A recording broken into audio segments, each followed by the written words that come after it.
إذ بهذه اليد الميمونة نستطيع الفطانة لما أنزله الله تعالى سبحانه في كلامه من أحكامه وحكمه. لن نعقل خطاب الله سبحانه إلا بها، فإنه بها قد تم تنزيله.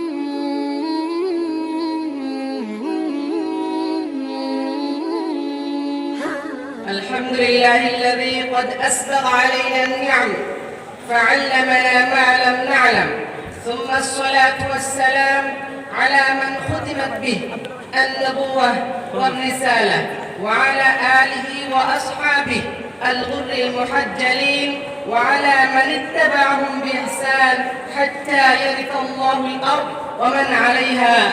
أما بعد، فيا رعاكم الله، أحييكم تحية الإسلام. السلام عليكم ورحمة الله وبركاته. أيها الحضور الأكارم، سمو الرئاسة، هذه مناسبة كريمة، مناسبة طالما نتمناها فلم نجدها إلا قليلا، فإننا نشرف بها الآذان بالآية المعجزة القارئة التاركة، نتمتع فيها بغرر البيان ودرره، فما الأمور إلا أن تؤكد سعادة المناسبة. أيها الإخوة في السلم والعقيدة، مما يزيدنا شرفا وسعادة أن الطلبة نشغل بهذه الجامعة طلبا ودراسة، وما نريد منه إلا الإتقان في اللغة العربية، ومن وراء هذه المسائل المكثفة ونتأخى الكفاءة واللياقة في اللغة نفسها.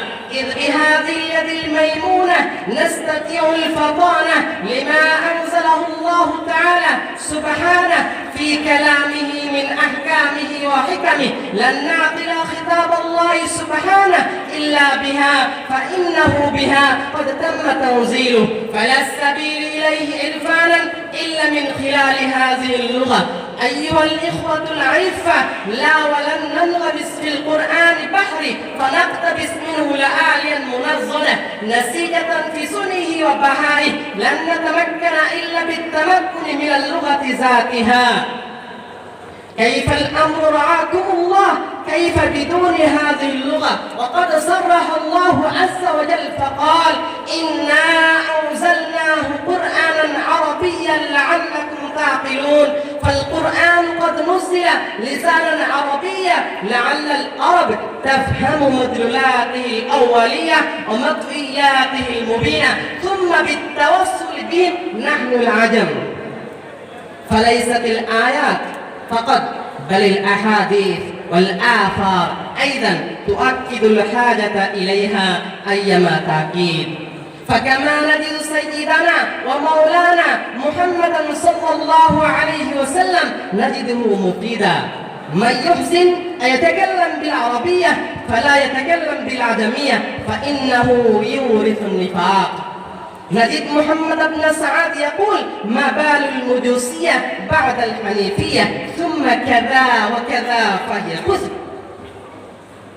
هذا ونحن نتمسك بأقوال وأبيات نيرة قد سلطت الضوء على أهمية اللغة الضاد، بما فيها هذا البيت النادر: شعر كن ابن من شئت واكتسب أدبا، يغنيك محموده عن النسب، إن الفتى من يقولها أنا ذا، ليس الفتى من يقول كان أبي. أعزائي المستمعون الكرام، فالدلائل كثر والوقت كل، فأطفئ الكلمة هنا وأقول بكل صراحة أن اللغة العربية تمس بنا الحاجة إليها، وليس الإنكار إليه سبيلا. هذا وآخر الدعوانا أن الحمد لله رب العالمين. السلام عليكم ورحمة الله وبركاته.